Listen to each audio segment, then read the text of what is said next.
Assalamualaikum warahmatullahi wabarakatuh. Kembali lagi dengan saya Muhammad Ridho Fidausi dengan NIM 210 321 000143. Di sini di dalam video singkat ini saya akan menjelaskan tentang mata kuliah dasar-dasar ilmu tanah mengenai sifat biologi tanah. Saya akan membahas singkat mengenai sifat biologi tanah, dari apa itu sifat biologi tanah, terus struktur-struktur yang ada di dalamnya. Oke, kita masuk ke dalam materi, yaitu sifat biologi tanah. Pada pembahasan kali ini, yaitu tentang sifat biologi tanah, ada 4 komponen yang ada pada dalam diri sifat biologi tanah tersebut.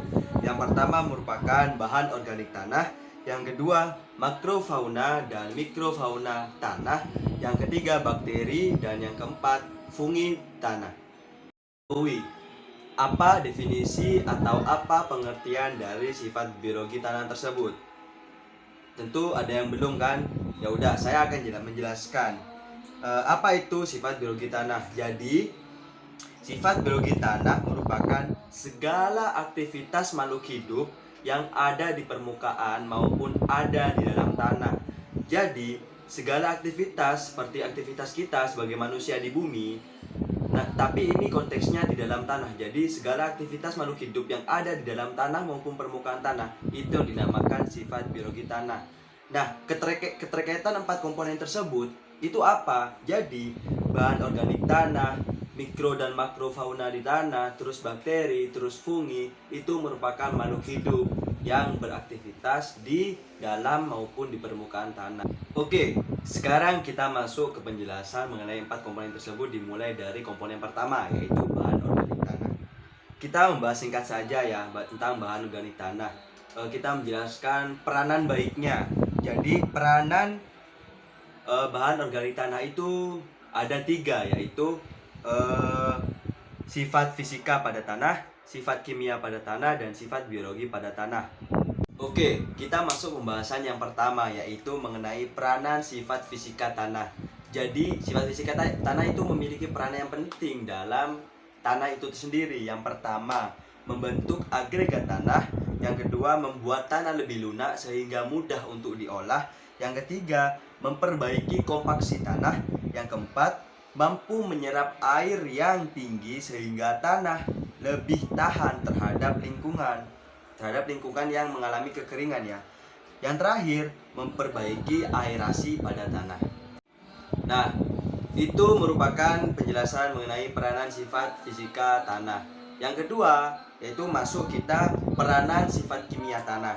Jadi, sifat kimia tanah kan punya peranan juga. Di antaranya, nomor 1, sebagai sumber unsur hara atau nutrisi pada tanah.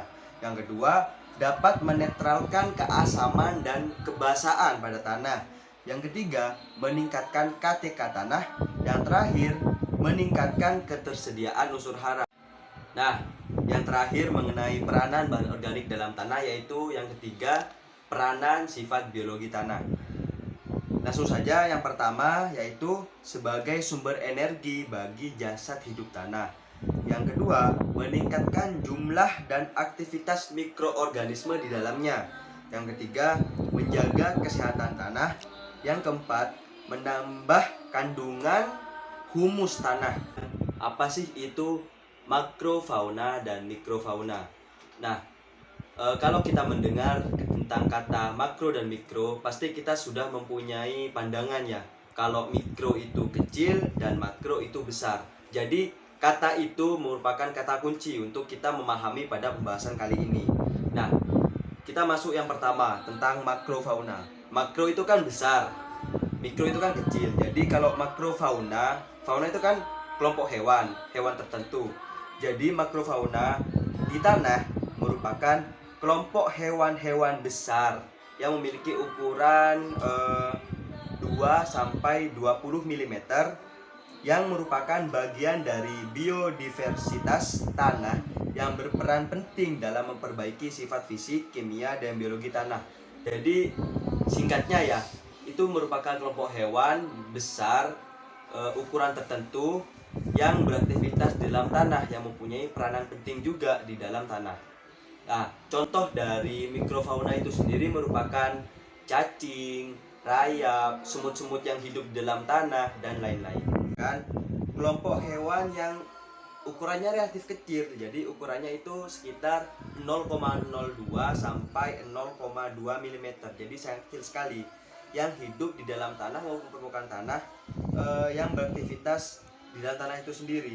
Nah, kalau ukurannya seperti 0,02 mm sampai 0,2 mm itu seperti contoh ya benar, bakteri, terus fungi atau jamur, protozoa. Nah, itu teman-teman penjelasan singkat di video kali ini.